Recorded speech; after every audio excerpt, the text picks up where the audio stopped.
kommer fra en forening imod hash. Kan du fortælle lidt om, hvad det går ud på? Jamen, det vi for eksempel kan finde på at gøre, det er at ligge på fucking lur ude foran Christianer for eksempel.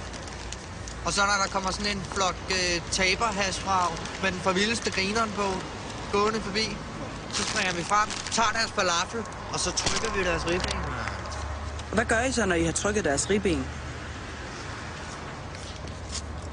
Så knipper vi dem, mens vi sprøjter heroin i øjnene på dem, så de kan se, hvor fucking nedtur narko kan være! Men hash og heroin er jo ikke det samme.